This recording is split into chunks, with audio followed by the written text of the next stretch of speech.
Our story begins with Kane, a high school boy walking one day toward a nearby store to buy some food. But suddenly, he hears a scream coming from that direction. He turns to find two girls running out of the store, chased by a thief wielding a knife, sprinting after them like a madman. When Kane sees what's happening, he cannot simply stand by. He rushes toward the thief, trying to save the girls, but he takes the stab straight in his stomach. He falls to the ground, drenched in blood. The end is near, but he tells himself, as long as they're safe, I'm satisfied. Then he closes his eyes, and that's when the miracle happens. Kane opens his eyes to find himself in the body of a small child. Unbelievable. He has been transported to another world. One of the maids sees him, rushes toward him, and hugs him tightly. His mother, upon learning that he's alive, embraces him with tears of joy. She is overwhelmed with happiness, as this child had apparently been ill for quite some time.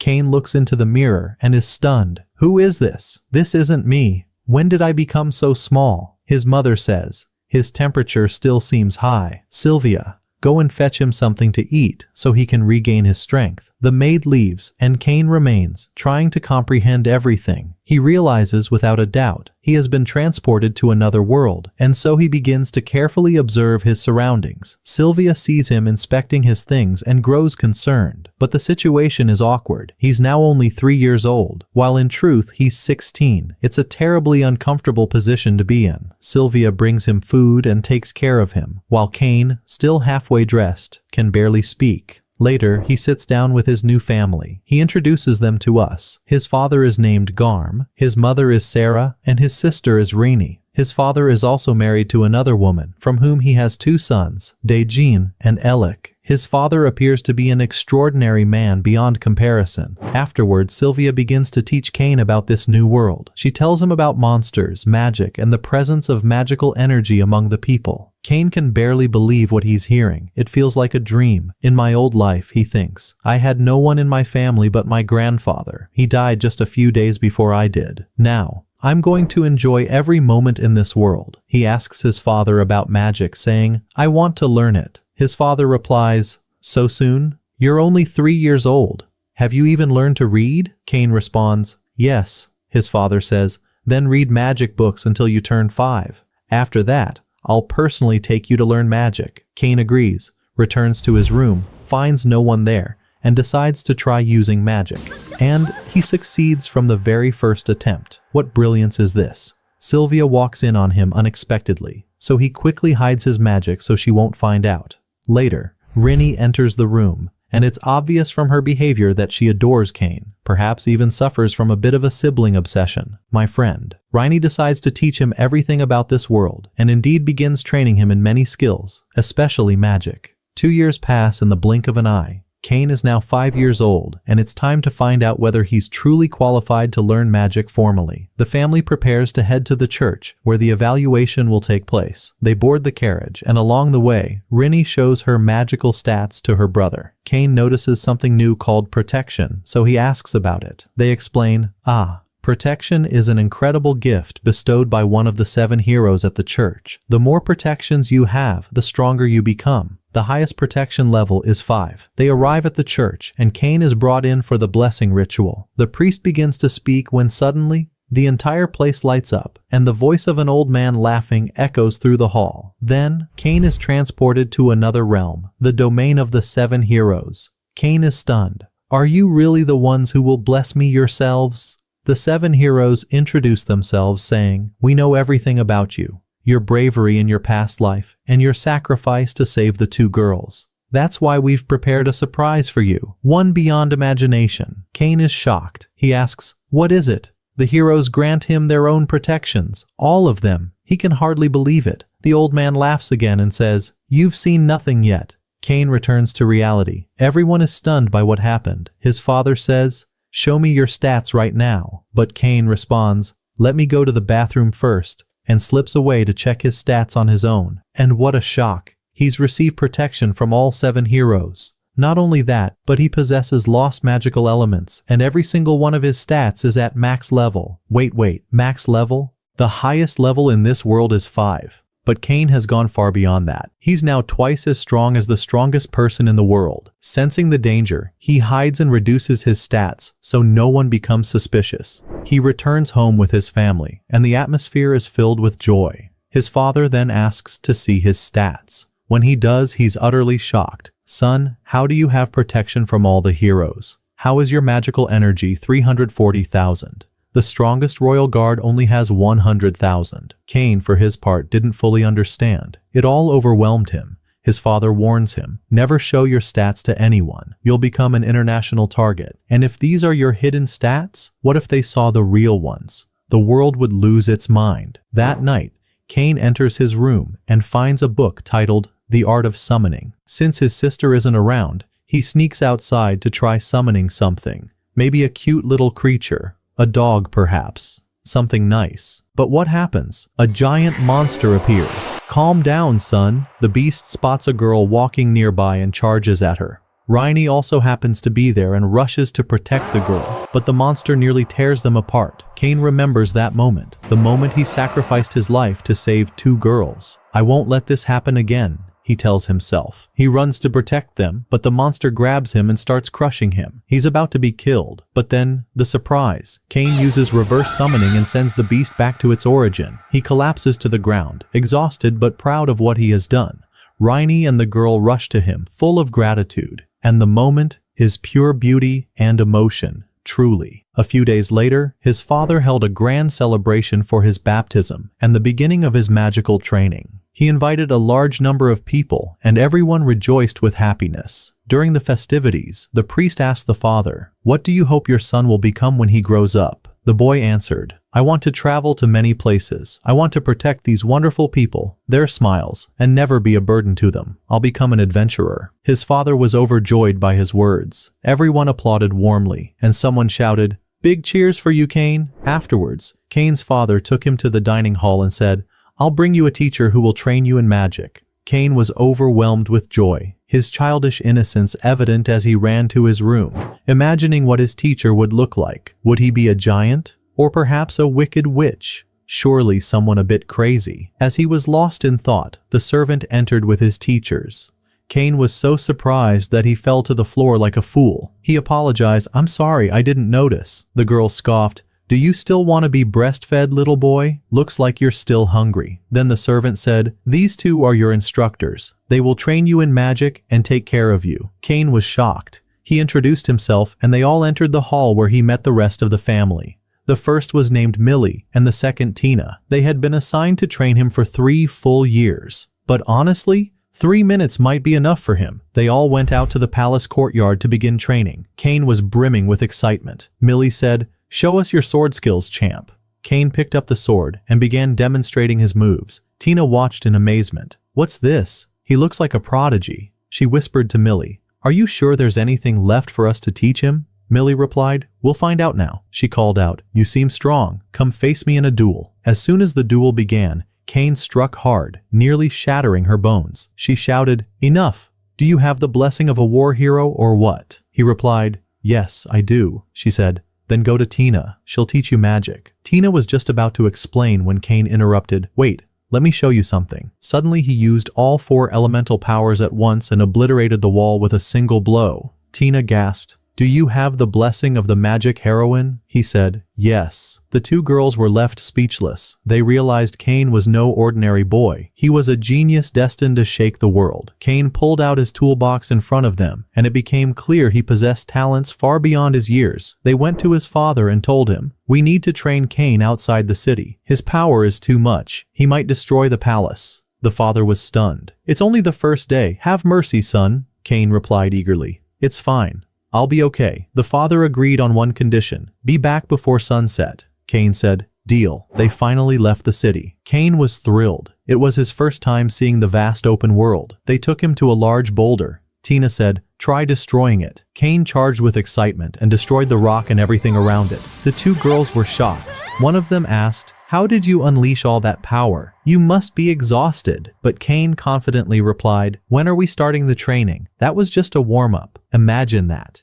He shattered a rock the size of a house and called it warming up. Suddenly, Tina yelled, "A monster's coming!" Everyone got ready. A feral rabbit charged toward Kane, ignoring everyone else. But the beast didn't know who it was dealing with. Kane took it down instantly and stored it in his toolbox. Then Millie said longingly, "I want a toolkit like his, but I'd need a lot of money to buy one." Kane was touched and felt compassion. Tina then taught him search magic, and he mastered it on the first try. They soon found 4 magical rabbits and headed off to fight them, but one escaped into the forest. Kane was about to chase it, but Tina warned, "The forest is dangerous. There are monsters that could kill you." He replied, "All right, I won't go in." They returned home, and Kane checked his stats. Unbelievable. He leveled up 8 times just from defeating a magical rabbit. Imagine if he defeated a boar. He'd probably jump 1,000 levels. The next day, Millie and Tina took Kane to the guild to ask about stronger magical beasts and to gather the equipment they needed. The receptionist explained everything, then added, "There are some wolves in that area. You'll find them if you go there." She suddenly realized the boy was the son of the regional ruler and blurted, "I'm so sorry, Your Excellency. I didn't know." Kane kindly replied, "It's all right. Don't worry." Suddenly, a large man approached them and said, "What are you doing with this child? Don't you have better things to do than babysit?" Then he mocked, "Make a cup of tea for the big man in front of you." Millie refused, and the man tried to hit her. Kane immediately stepped in. "Don't you dare raise your hand." The man sneered, "Step aside, boy. I don't want to hurt you." But Kane showed no fear. He attacked with force and broke the man's bone in front of everyone. The man tried to stand, but couldn't. Kane kept humiliating him. The man lunged with his sword, but Kane dodged and caught the blade between his fingers, then flung it away. He threw the man's companions one by one, then turned to his 2 moonlit guardians and said, "Who's next?" Tina ran up to him, hugged him and said, "Thank you for protecting us, but next time, I'll protect you." Millie smiled deeply too. After that, they went into the forest to continue training, and the days passed smoothly and peacefully until the 3 years had come to an end. Finally, the day of Kane's graduation arrived. He put on his suit and thought about gifts to give his teachers. He remembered Millie saying she wanted a toolkit, so he decided to make one for her. At night, he entered the cursed forest, where he faced a massive red ogre, and incinerated it. He said, "This one's for Millie." Then he faced a green dragon and defeated it with ease. "This one's for Tina." Back in the city, the guards saw explosions and raised the alarm. The army rushed to the scene but found nothing. Kane's father spotted a handkerchief on the ground and immediately realized his son was behind all the destruction. The next day, Kane defeated 15 magical wolves. Then his 2 teachers approached him and said, "You've completed your training. Today, you officially graduate. It's been a beautiful journey. You are the most wonderful Kane in the world." Kane stepped forward and pulled out 2 toolkits from his bag. He said, "I know these are simple things, but I hope you'll accept them from me." The girls were overjoyed. They gave him a gift too and said, "Someday, you'll be the one receiving gifts, my friend." Then they said their goodbyes. "If you ever need us, we'll be right behind you. Farewell, Moonlight Boy." Kane returned home, unable to decide what to do in the coming days, only to be surprised as his father burst into the room, exclaiming, "Were you the one in the forest last night?" Kane calmly replied, "Yes." "Is there a problem?" his father asked anxiously. "What were you doing there?" Kane replied indifferently, "Nothing much. I just killed a dragon and a red ogre." His father was shocked. "You say that as if you swatted 2 mosquitoes, boy. Those are legendary beasts that can destroy an entire city. You must be more careful, or you'll get us all in trouble." Kane responded apologetically, "All right, I won't do it again. Don't worry, old man." The next day, Kane headed into battle against a giant dragon and defeated it. His energy skyrocketed at an incredible rate. He was nearly powerful enough to destroy the earth. 2 years passed.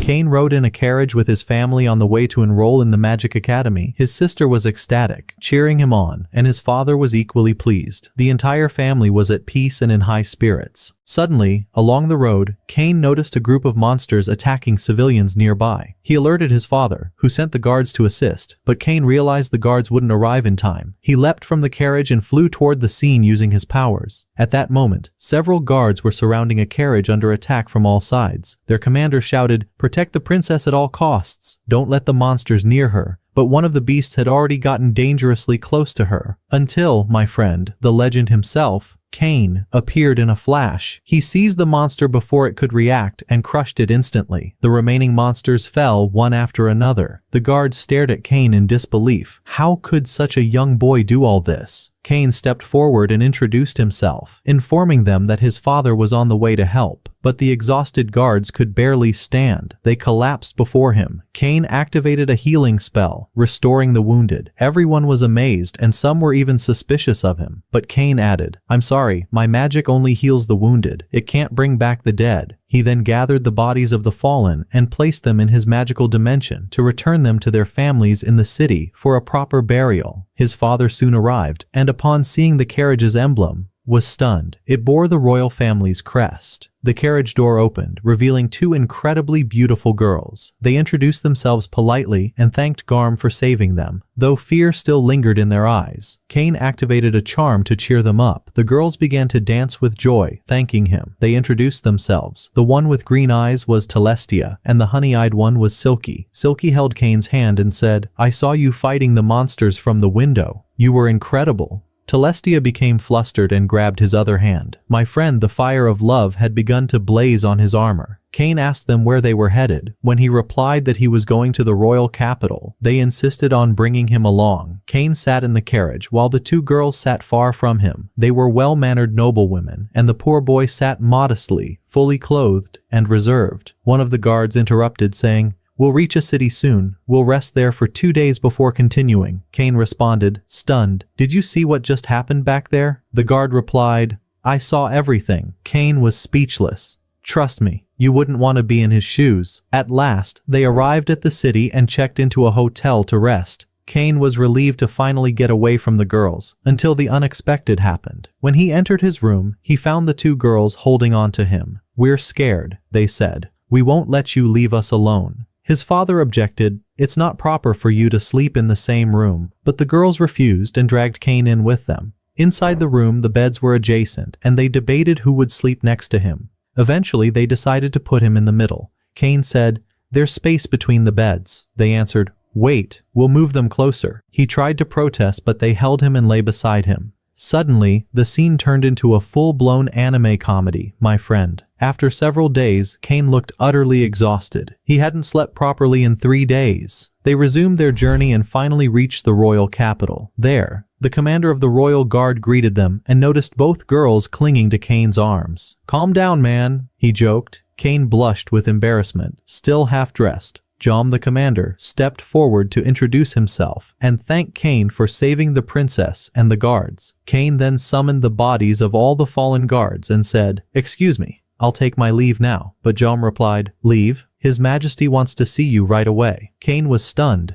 and headed to the king to learn more. The king stood before all and honored Cain for his bravery and for saving the princess. He said, "I hereby grant you the title of Baron and a mansion as your reward." Everyone was shocked. No one could believe it. The king added, "He didn't just save the princess. He healed all the guards and returned the bodies of the fallen. Talented children like him must be honored." Cain was astonished by how things had turned out and accepted the reward. As he was about to leave, the king stopped him, saying, "I need to speak with you." Cain sat with his father waiting for the king. His father said, "My son, have mercy on me. It's your first day in the capital, and already you're a baron with a mansion? What is this?" Cain replied, "What can I say, old man? I guess I'm just lucky." The king entered accompanied by Silky's father. They both bowed to Cain in gratitude for saving their daughters. Cain told them, "Please, raise your heads. I didn't do anything noteworthy." The king responded, "I thanked you as a king. Now I thank you as a father." Silky's father echoed the sentiment, which pleased Cain greatly. Then the king got to the point and said, "I would like to betroth my daughter to you,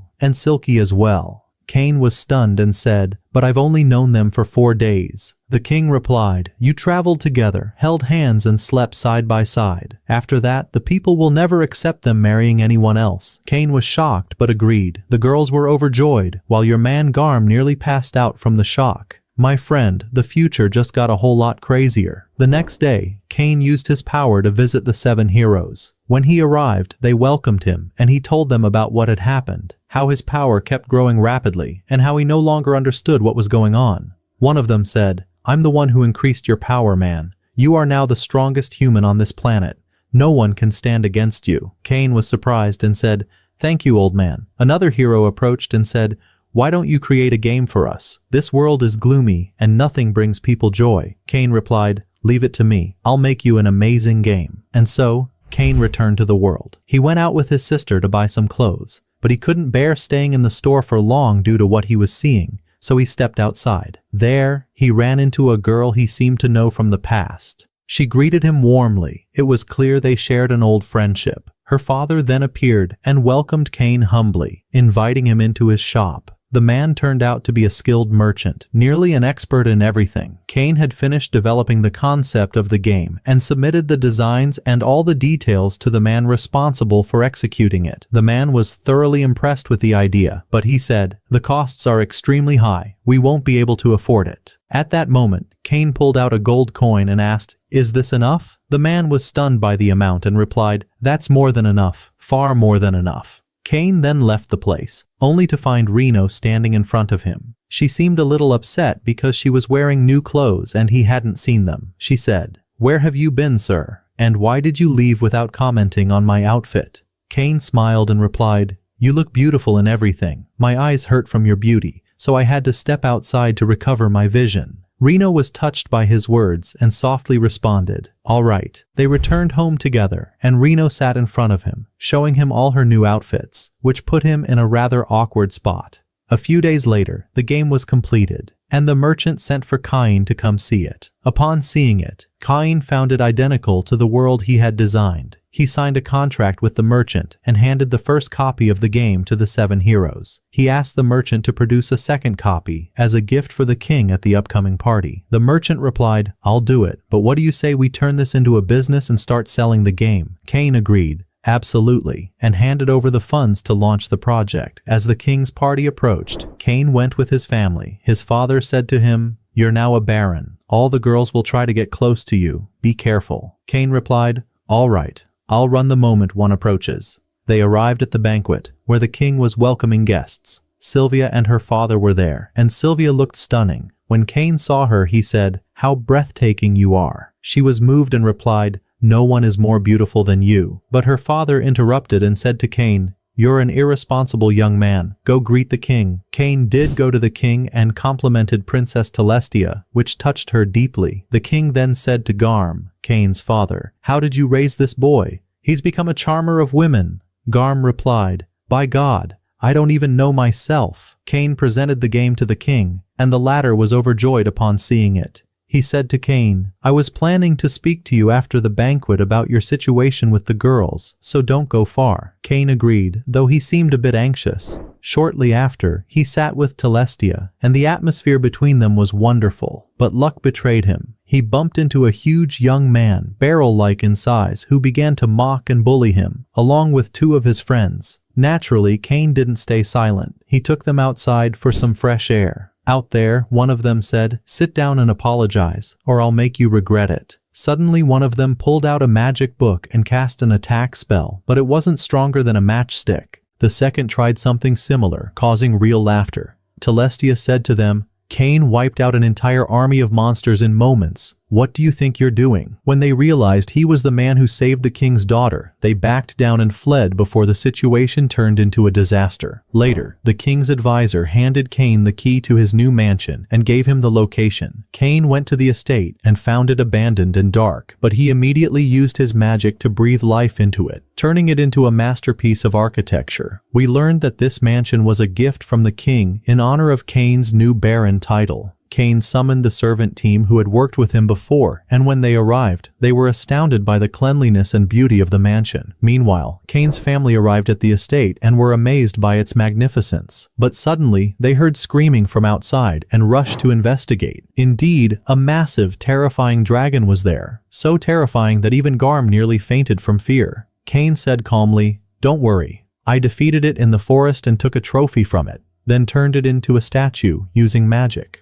Garm replied, "That dragon alone could wipe out half the kingdom, and you turned it into a statue." It was later revealed that this dragon was considered a national treasure, worth a vast fortune. Suddenly, Cain learned that he had to send invitations to all the nobles of the kingdom and host them at his mansion. Such was the custom. Cain began preparing for the event with meticulous care, and a wild idea struck him. He would serve burgers as an unconventional dish, and even make soft drinks. He used magic to craft unique glasses and hired a chef, gave him the burger recipe, and finally succeeded in making it. When the maid tasted the food and the drink, she exclaimed, "This is divine." Suddenly, one of the servants rushed in and informed Cain that the king wanted to see him immediately. Cain went and found the king in a furious state because his deputy had opposed inviting Cain. The king said, "I gave you this mansion and you didn't send me an invitation? Since you're marrying my daughter and are now my son, you're a disloyal child." But Cain calmed him down and presented a special invitation saying,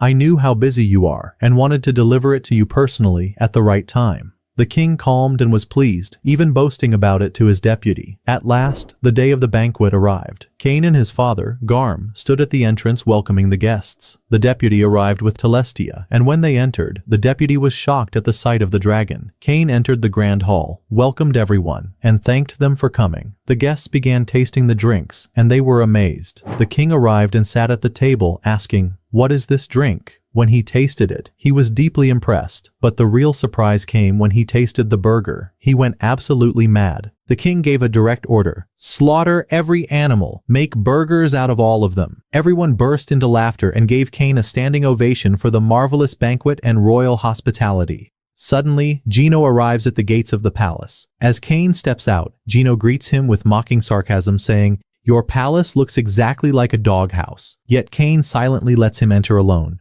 There, Gino nearly faints in terror upon seeing a dragon face to face, but he composes himself and proceeds into the hall, continuing to mock the place and hurl insults at Cain. Despite it all, Cain offers him food and drink. When Gino tastes the drink, he is surprised by its sweetness, but scoffs, "This is the worst drink I've ever tasted." He does the same with the food, ridiculing it relentlessly, yet suddenly demands 100 portions of it, even asking to take the remaining drinks with him. But Cain refuses and says, "Something this tasteless is unworthy of your status." Enraged, Gino shouts, "What's it to you, fool? Do as I say without question." Cain, however, was deliberately provoking him, trying to push him into uttering an insult in the king's presence. And indeed, Gino explodes with profanity, just as the king suddenly appears from behind and commands, "Get out of here like a dog. You are stripped of your position and shall serve as the gatekeeper at Cain's palace." Terrified, Gino flees. Meanwhile, Telestia realizes that Cain had orchestrated Gino's downfall and remarks,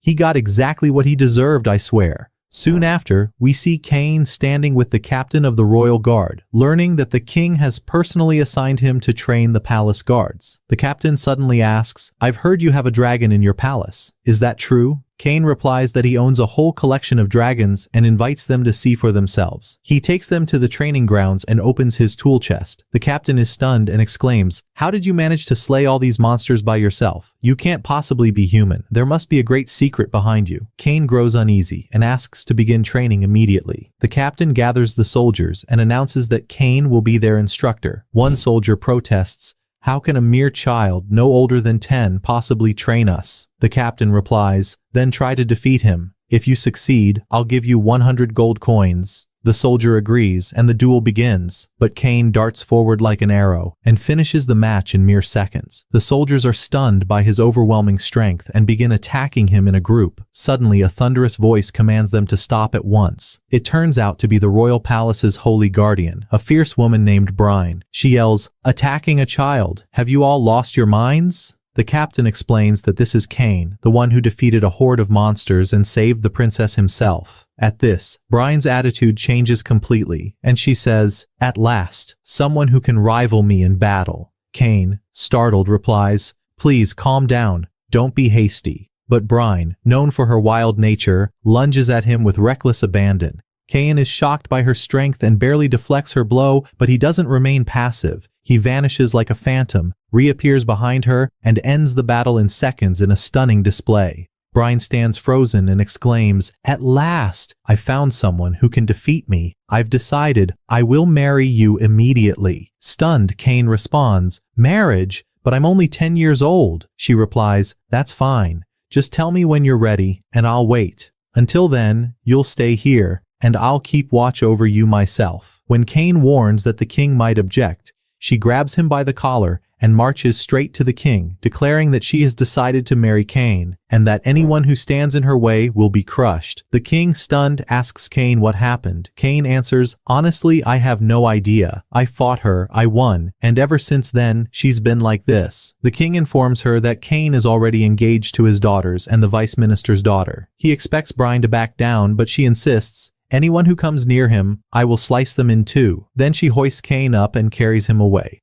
What a force of nature. Meanwhile, we notice Garm nearby, and the king asks him about the source of his son's immense power. Garm is at a loss and replies, "Only God knows." Suddenly, the royal advisor announces that he has a plan. Something is clearly unfolding behind the scenes. Not long after, the king sends the captain of the guard to summon Kane for an important matter. When Kane enters and sits down, he feels tense and asks, "Why are you all gathered like this?" Suddenly, the advisor hands him a forbidden magic book, claiming it to be a gift from the king. As Kane opens it, he is shocked by the spells and exclaims, "Finally, something new I can study," but it was a trap. The king reveals that the book once belonged to the kingdom's first emperor, and no one in centuries has been able to decipher its contents. Kane is even more shocked when he realizes the text is written in Japanese. When the king questions his identity, Kane realizes that his secret has been uncovered. He decides to confess everything, that he came from another world, that he was reincarnated, and that he remembers his previous life. He explains that he came from the same place as the book's original owner, but feared telling anyone, worried that they would shun him, and he would end up alone just as he had in his past life. He adds that he has found a family and people who love him in this world and is afraid of losing them. He then reveals his status screen, and the room falls into stunned silence.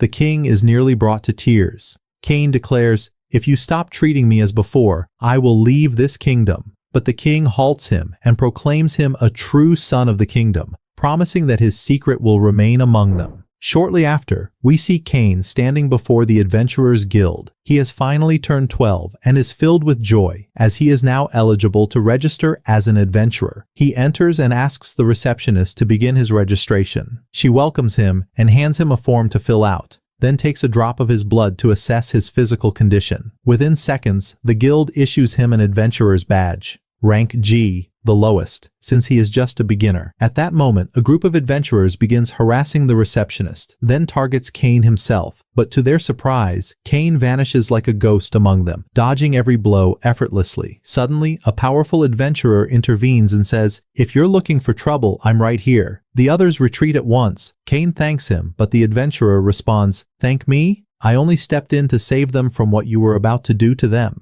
He adds, "With that kind of speed, you're clearly not ordinary." They sit together, and we learn that his name is Lade. He welcomes Kane, noting it's his first day as an adventurer. We also discover that Lade holds an A rank. Kane is amazed and says, "That's a top-tier rank." Lade explains, "Our kingdom's first king held the S rank, the highest in the world. No one has reached it since." Suddenly, a stick comes crashing down on his head. We quickly realize that this isn't his wife. It's a perfect copy of him. She informs him that they have a mission, yet he's already late. Kane introduces himself to her and explains that Lade was helping him, which is likely the reason for his delay. Flynn replies, "Just for your sake, I'll let this one slide," then grabs Lade by the ear and drags him away. Imagine that, his entire aura of authority vanishing in seconds, all because of one woman. Anyway, Kane selects a mission, thrilled beyond measure, and rushes out to carry it out. Suddenly, he bumps into Brian, who appears right in front of him. She runs toward him and hugs him, asking what he's doing there. The guard captain answers that there's a training session and they might be delayed. Brian snaps, "May you and this kingdom burn on the same day. Don't you see I'm standing here with my fiancée?" The guard captain falls silent, stunned. Kane then tells her that he must leave because he has a mission to complete. Naturally, Brian insists on accompanying him on his first mission, which involves eliminating a group of ghouls in the middle of the forest. When they arrive at the location, they're shocked to find a group of ghouls surrounding a villager. It looks like the end for him. They rush to his aid within seconds. Kane begins healing him, while Brian effortlessly slays the ghouls one after another. Kane also uses his magic and enhances his abilities, demonstrating dazzling power. Unfortunately, a large group of giant lizards appears in their midst. Kane instructs Brian to take the villager and get out of there quickly. She follows through. While he channels his energy and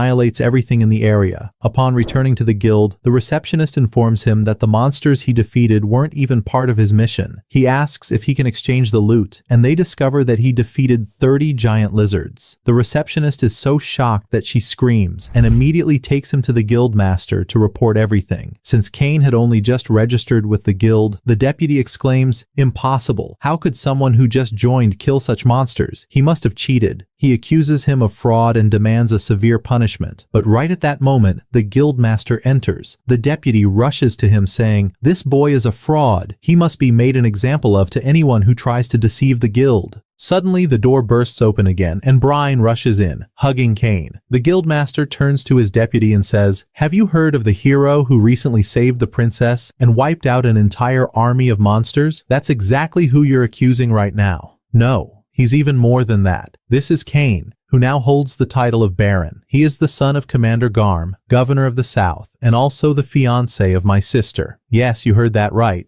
Brine is the guildmaster's sister. The deputy nearly faints in shock and immediately apologizes to Kane for everything he said. The guildmaster then decides to upgrade Kane's rank to rank A, saying that it's the least he can do for him. Meanwhile, the archmages responsible for protecting the world are in discussion. They reveal that a great evil is threatening the world, and Kane is the only one who can stand against it. To do so, however, he must further elevate his powers, and there is only one person who can help train him. But who could that person be? We then shift to Kane, and learn that today is the academy entrance examination. Unfortunately, he wakes up late, but that's not a problem. Kane uses his magic and instantly teleports to the academy. He registers his information and heads to the classroom, but he's surprised to find no nobles present, not even Tellus or Telestia. No matter. The first test begins. It consists of general knowledge questions and lasts 2 hours. Kane, however, finishes within the first 15 minutes. When the teacher asks why he's not writing, he responds that he already finished, and so he proceeds to the second test, magic. The instructor asks them to use their full power to strike the target. When Kane asks if he's truly allowed to unleash his full strength, she reassures him,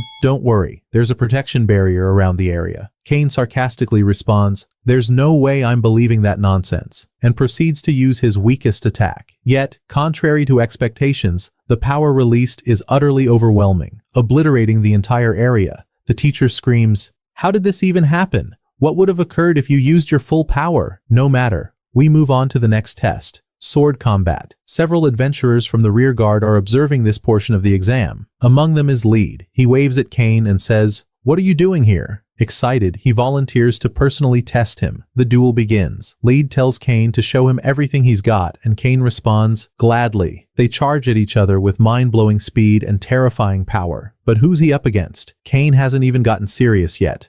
Just then, the test supervisor abruptly halts the duel and orders Kane to leave immediately, saying that his test is over and that he should return tomorrow for the results. Kane had terrified the other students so much that no one wanted to continue. Understandable, my friend. Later, we see the academy director speaking with the king's deputy, informing him of a grave matter. A commoner child possesses terrifying power that destroyed part of the academy and shocked both teachers and students alike. The deputy bursts into laughter and says, "Don't bother explaining. It must have been Kane." When the king hears of what happened, he summons Kane. "I heard from Tellus that you didn't attend the exam," he says. When Kane confirms that he did, the king asks, "How many entrances does the academy have?" Kane replies, 2, one in the north for nobles, and one in the south for commoners. The king laughs and says, "You fool. Why did you enter from the southern gate?" Then he adds, "What's done is done. Here. Take this paper. It lists the repair costs for the academy, and you'll pay for them because of your stupidity." The exam results are then released. We learn that Kane not only passed, but ranked first in the entire class. Tellus and Telestia came in second and third respectively. We then move to the academy's first day. Kane is required to give an introductory speech in front of the students, with his proud family in attendance. Kane introduces himself by saying, "Whether you are a noble or a commoner, there is no distinction. What sets us apart is effort and devotion to the kingdom, nothing else." He expresses his desire to make friends, and everyone reacts positively. The atmosphere is filled with excitement. Then, to everyone's surprise, the king himself appears. He welcomes the students and says, "I know there are those among you whose power surpasses imagination." He then slaps Kane on the back of the head, saying, "I hope they'll be careful and not use their powers again," then smacks him again. At that moment, Cain realizes the king was speaking about him specifically. And no sooner had we finished than a mysterious creature appeared, wandering through the halls of the academy. Suddenly, it heard a strange whisper, "Go to the library, now." Obeying the voice, it headed there without hesitation. The moment it opened the door, it found itself transported to an entirely different world, a realm unlike anything it had ever seen. As it stood there, awestruck by its surroundings, a strange figure appeared before it and said, "I've been waiting for you for a very long time." Cain didn't understand a thing, nor did he know who this stranger was. Yet the two sat together, and it was there that a grave secret was revealed. The man was Yuya, the first king of the kingdom of Asphalt. Shocked, Cain asked, "How are you still alive?" He thought him to be a ghost or a lingering spirit, but Yuya merely smiled and replied, "I'll explain everything in time, but for now, know this, you are here to train under me." Still stunned, Cain protested, "Train? I'm already struggling with the overwhelming power I possess." Yuya then held out a biscuit and said, "Very well, try to take this from my hand." As Cain reached for it, he was stunned by Yuya's incredible speed. In a flash, Yuya had drawn his blade and placed it at Cain's neck. Cain immediately realized this was no joke. "What exactly do you want from me?" he asked. Yuya revealed the terrifying truth. Cain was to face Eren, the demon king of this very realm, a terrifying mission, for Eren's power was nightmarish. Yuya had once sealed Eren's strength 300 years ago, but afterward, Yuya had vanished into an isolated world and never returned to Asphalt. We learn that the kingdom's high sorcerers had begged Yuya to train Cain, for the seal binding Eren's power was weakening. His return could come at any moment. Without warning, Yuya transported Cain to a remote location and handed him a sword. "Your first trial," he said, "is to make your way through this forest and return to the palace without using teleportation magic." Though the journey would take over a year, Cain wasn't alarmed, for time in this realm passed differently. A year here was but a single day in the real world. Yuya saw him off, and Cain ventured into the forest, soon finding himself under attack by fearsome beasts with terrifying strength. He defeated them one by one. Suddenly, another monstrous creature ambushed him, slamming him to the ground and binding him. After a fierce and bitter struggle, Cain emerged victorious, but his energy was completely drained, and he collapsed. As he tried to gather the last of his strength, he noticed a wounded wolf before him. Rather than kill it, he chose to heal it, using the last of his power. The healing worked, but he lost consciousness and fell to the ground. When more beasts rushed toward them, the wolf rose and obliterated them in mere seconds. Cain was stunned by the wolf's strength. From that moment on, they became inseparable companions. He named the wolf Hawk and vowed to keep it by his side. The days passed quickly, and at long last, Cain returned to the palace. 5 years later, Yuya welcomed him back and revealed that Hawk was one of the sacred beasts, its power beyond comprehension. Yuya told him that he could now summon Hawk whenever he wished. Suddenly, a strange man named Dare appeared, announcing that he would take over Cain's next phase of training. Eager to prove himself, Cain foolishly launched an attack, but Dare struck him with a single blow that rendered him unconscious. When he awoke, he found himself in Dare's home, where he met his wife, and a small dragon that captured Cain's curiosity. Training resumed, and this time, Cain's progress was astonishing. Though he collapsed in exhaustion on Dare's doorstep each day, it was proof of his growth. After a full year, Cain had become someone entirely new. His power had multiplied many times over. Eventually, he defeated Dare and returned to the palace, where he found Yuya standing before a group of graves. There, Yuya revealed a heartbreaking truth. Those were the graves of Cain's father and mother. Cain was devastated. We are then taken back to the past, where we learn that the demon king Aran was once a guardian sorcerer of the world, until he was cast out for his twisted ideas and love of slaughtering humans. At that time, Yuya was summoned, along with Sur and Magi, Cain's parents, to eliminate Eren and save the world. The battle began, and Eren's power was revealed to be horrifying. No one could stand against him. Magi sacrificed herself to protect her companions, and Sur, driven by rage, attacked Eren recklessly. Though he was wounded, he managed to seal Eren's power for good. Tragically, both of Cain's parents lost their lives in that battle. Back in the present, Cain was deeply shaken, tears streaming down his face. But he swore vengeance and vowed to protect the kingdom with every breath he had. At that very moment, he finally managed to snatch the biscuit from Yuya's hand, proving that he was now ready for the final battle. Yuya restored him to his true form and told him he must return to the kingdom. His family was surely worried. He gave Cain his own sword and sent him back with Hawk and the small dragon. Upon arriving at the palace, Cain was overwhelmed to find everyone gathered, overjoyed by his return. He then went straight to the king and recounted everything that had happened, revealing Yuya's sacred sword before him. The king was stunned to the core. Just then, the royal aide entered and informed Cain that a letter had arrived from the guild during his absence, and if he did not report to them immediately, his name would be permanently removed from their records. When Cain arrived at the guild, he immediately met with the guild master and apologized for failing to complete the mission he had previously been assigned. That mission, we later learned, was to capture a group of bandits operating in a certain area, but Cain didn't hesitate. He set out to complete the task without delay, flying swiftly toward the designated location using magic. Sure enough, he found a group of bandits attacking a carriage. Yet as he approached, he was shocked to see that the people under attack were none other than Nima and Mill. Cain quickly rushed to heal Mill's injuries, then turned to the bandits and declared coldly, "You're about to pay dearly for what you've done." The bandits, enraged, charged at him. But seriously, who were they attacking? This was Cain. He dodged their attacks with ease and took them down one after another, effortlessly and with incredible skill. When Nima and Mill saw his rank, they were completely stunned. This wasn't just some ordinary young man. Not at all. Cain finished the mission and restrained the bandits before flying them back to the guild and handing them over to the receptionist. Just then, a group of bullies began to harass Nima and Mill. It was the same group Cain had humiliated years ago when he was only 5. The moment they saw him again, they froze in terror. And then, out of nowhere, Lead appeared on the scene. The bullies fled immediately. But the real surprise wasn't that. The real shock, Lead and Mill were actually siblings. Yes, you read that right. Cain was taken aback. That red hair, where have I seen it before? A small celebration followed, filled with cheerful energy, but Cain soon informed them that he had to return to the academy. He'd already been gone for over a week. Suddenly, the receptionist approached Lade with a message from the academy. They needed adventurers to help train students the very next day. Naturally, Lade agreed. The following day, we returned to the academy. Cain was brimming with excitement for the magic training class, but the teacher told him he wasn't allowed to participate, only to observe, as usual. They moved on to the swordsmanship class, where the instructor announced that some adventurers from the guild would be assisting with training. Cain's eyes widened when he saw who those adventurers were, Lade and his team.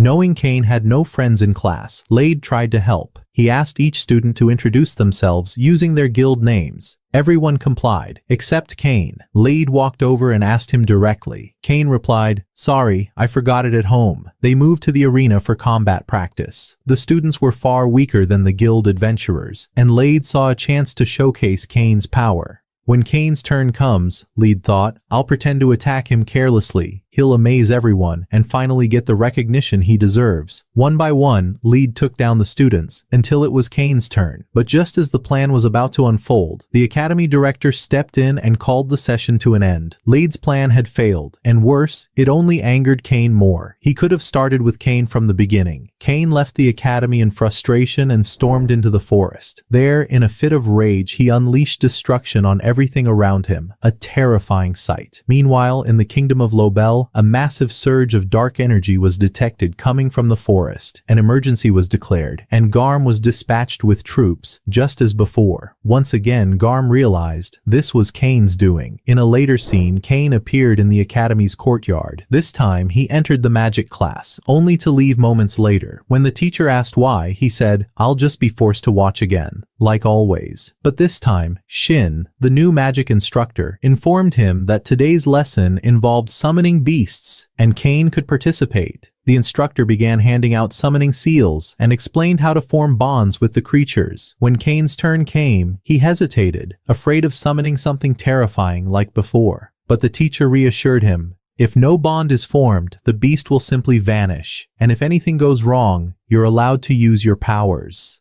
Encouraged, Cain began the summoning ritual. Suddenly, the ground shook, and dark energy surged through the room. A colossal demon appeared, the king of darkness himself. Set. Cain stepped forward and shielded his classmates with his power. Set, sensing Cain's strength, suddenly knelt and said, "Please, let me form a pact with you. Just don't kill me. I have demons I'm raising." Cain was stunned, but accepted. The contract was sealed. Set then added, "If you ever want a city wiped off the map, just say the word. I'll handle it." When the king heard of what had happened, he summoned Cain at once, demanding to know if the rumors were true. Cain replied calmly, "Seems someone lied to you. I never summoned the King of Darkness." The king was shaken. He asked Cain to open his status screen. Cain agreed, but added one condition. "If anyone utters a word about what they see, I'll execute them myself." Cain opened the screen. The king was so shocked that he immediately stepped down from the throne and offered it to Cain, begging for mercy. Convinced that Cain could destroy the entire world if angered, Cain returned home. As he sat quietly, his butler delivered a message from his father. "The monsters have begun attacking our village. You must come immediately." Cain raced to the village, finding it on high alert. He met with Garm, and together they realized this wasn't like the previous threats. It was far more dangerous. Garm tried to stop Cain from heading into the forest, but Cain simply showed him his guild card, proof that he had received the highest rank on his very first day, without anyone ever seeing his secret status screen.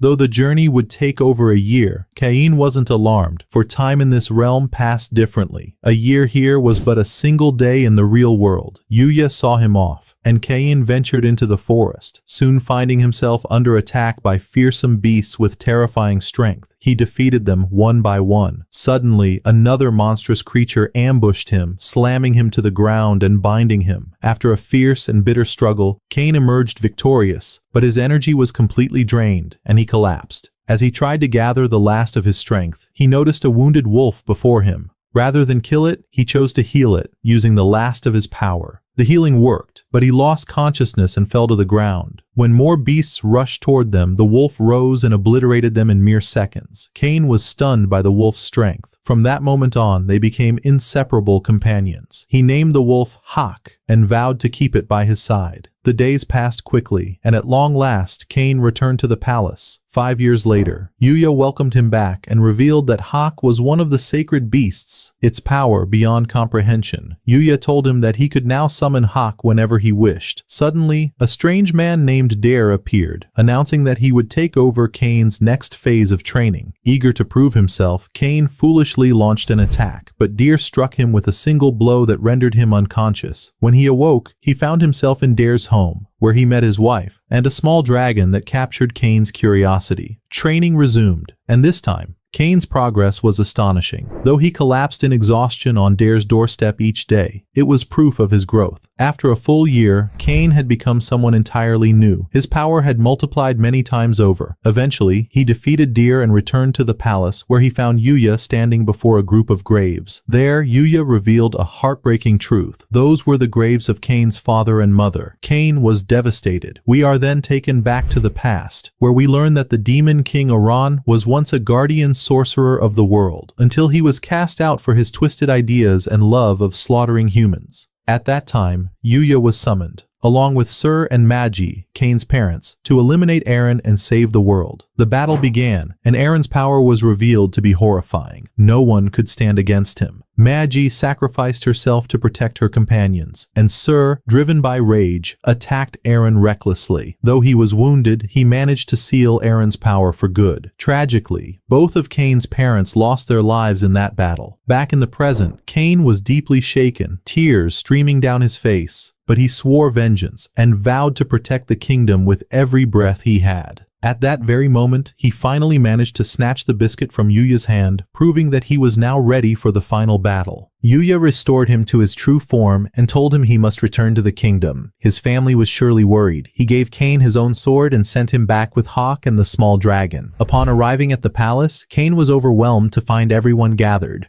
Overjoyed by his return, he then went straight to the king and recounted everything that had happened, revealing Yuya's sacred sword before him. The king was stunned to the core. Just then, the royal aide entered and informed Cain that a letter had arrived from the guild during his absence, and if he did not report to them immediately, his name would be permanently removed from their records. When Cain arrived at the guild, he immediately met with the guild master and apologized for failing to complete the mission he had previously been assigned. That mission, we later learned, was to capture a group of bandits operating in a certain area, but Cain didn't hesitate. He set out to complete the task without delay, flying swiftly toward the designated location using magic. Sure enough, he found a group of bandits attacking a carriage. Yet as he approached, he was shocked to see that the people under attack were none other than Nima and Mill. Kane quickly rushed to heal Mill's injuries, then turned to the bandits and declared coldly, "You're about to pay dearly for what you've done." The bandits, enraged, charged at him. But seriously, who were they attacking?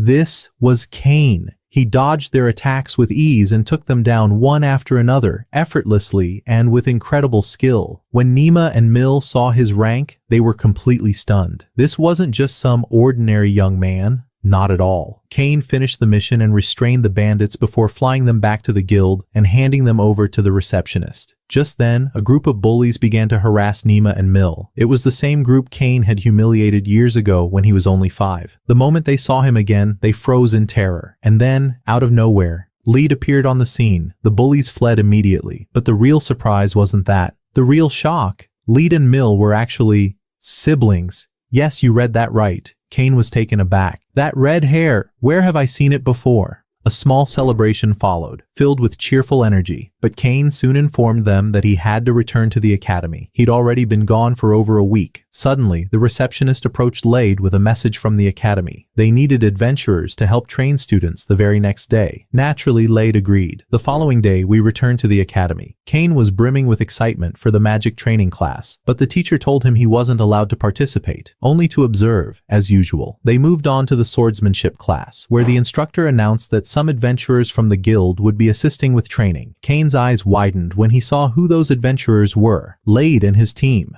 Knowing Kane had no friends in class, Lade tried to help. He asked each student to introduce themselves using their guild names. Everyone complied, except Kane. Lade walked over and asked him directly. Kane replied, "Sorry, I forgot it at home." They moved to the arena for combat practice. The students were far weaker than the guild adventurers, and Lade saw a chance to showcase Kane's power. When Kane's turn comes, Lade thought, I'll pretend to attack him carelessly. He'll amaze everyone and finally get the recognition he deserves. One by one, Lade took down the students until it was Kane's turn. But just as the plan was about to unfold, the academy director stepped in and called the session to an end. Lade's plan had failed, and worse, it only angered Kane more. He could have started with Kane from the beginning. Kane left the academy in frustration and stormed into the forest. There, in a fit of rage, he unleashed destruction on everything around him, a terrifying sight. Meanwhile, in the kingdom of Lobel, a massive surge of dark energy was detected coming from the forest. An emergency was declared, and Garm was dispatched with troops, just as before. Once again, Garm realized this was Kane's doing. In a later scene, Kane appeared in the academy's courtyard. This time, he entered the magic class, only to leave moments later. When the teacher asked why, he said, "I'll just be forced to watch again." Like always. But this time, Shin, the new magic instructor, informed him that today's lesson involved summoning beasts, and Kane could participate. The instructor began handing out summoning seals and explained how to form bonds with the creatures. When Kane's turn came, he hesitated, afraid of summoning something terrifying like before. But the teacher reassured him, if no bond is formed, the beast will simply vanish, and if anything goes wrong, you're allowed to use your powers. Encouraged, Kane began the summoning ritual. Suddenly, the ground shook, and dark energy surged through the room. A colossal demon appeared, the King of Darkness himself. Set. Kane stepped forward and shielded his classmates with his power. Set, sensing Kane's strength, suddenly knelt and said, "Please, let me form a pact with you. Just don't kill me. I have demons I'm raising." Kane was stunned, but accepted. The contract was sealed. Set then added, "If you ever want a city wiped off the map, just say the word. I'll handle it." When the king heard of what had happened, he summoned Kane at once, demanding to know if the rumors were true. Kane replied calmly, "Seems someone lied to you. I never summoned the King of Darkness." The king was shaken. He asked Kane to open his status screen. Kane agreed, but added one condition. "If anyone utters a word about what they see, I'll execute them myself." Kane opened the screen. The king was so shocked that he immediately stepped down from the throne and offered it to Kane, begging for mercy. Convinced that Kane could destroy the entire world if angered, Kane returned home. As he sat quietly, his butler delivered a message from his father. "The monsters have begun attacking our village. You must come immediately." Kane raced to the village, finding it on high alert. He met with Garm, and together they realized this wasn't like the previous threats. It was far more dangerous. Garm tried to stop Kane from heading into the forest, but Kane simply showed him his guild card, proof that he had received the highest rank on his very first day. Without anyone ever seeing his secret status screen, he reassured Garm and promised everything would be fine. Then, he ventured deep into the forest, summoning both Hawk and the small dragon.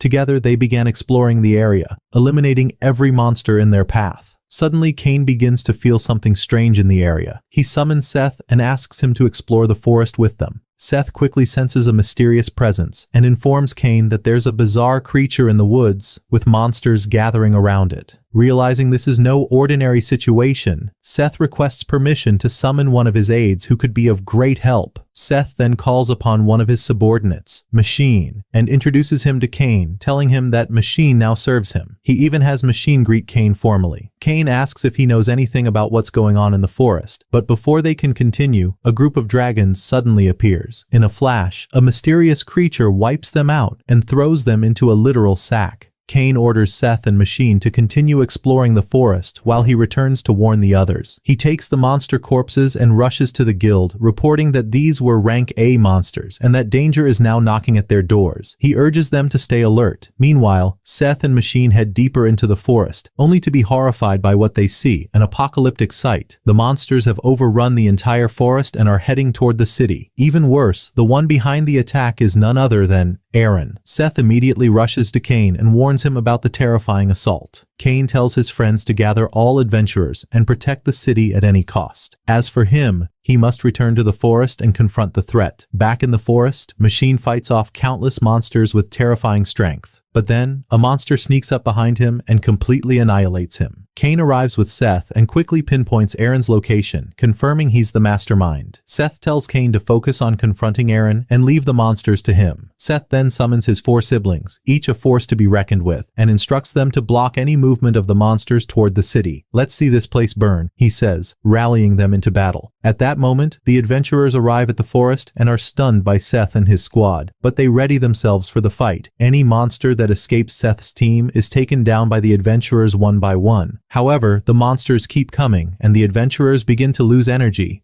It seems like this could be the end, until, suddenly, Brain arrives, slicing through monsters like a storm, bringing reinforcements with her. The team is reinvigorated and resumes the fight. We return to Kane, now flying above a sea of monsters. He dives straight into them with wild abandon, decimating them instantly. But a terrifying energy blast comes flying toward him. Yet Kane, being the absolute powerhouse he is, dodges it like a pro. In front of him stands a giant dragon, Garen, who somehow managed to escape the seal, though not in his full form. Garen gathers energy and slams the ground, unleashing an army of monsters. Kane tries to reason with him, but it's pointless. Battle is inevitable. Then, Garen growls, "You remind me of that filthy mage," triggering Kane's memory of his parents. Enraged, Kane declares, "You'll pay for what you did," and a fierce battle begins. Garen charges in recklessly, but Kane isn't one to be taken lightly. He retaliates with devastating force, slamming Garen into the ground. Furious, Garen flies at Kane with monstrous power. At that moment, Hawk and the young dragon join the fight, attacking Aaron together and managing to knock him down. But Aaron strikes back, mortally wounding Hawk. Just as Aaron prepares to deal the final blow, the young dragon sacrifices himself to protect Hawk. And you think Kane would let that slide? Not a chance. Kane suddenly appears in front of them, blocking the attack. "I won't let you hurt anyone while I'm alive," he says. "I'll protect my friends to my last breath, and I've got a score to settle with you.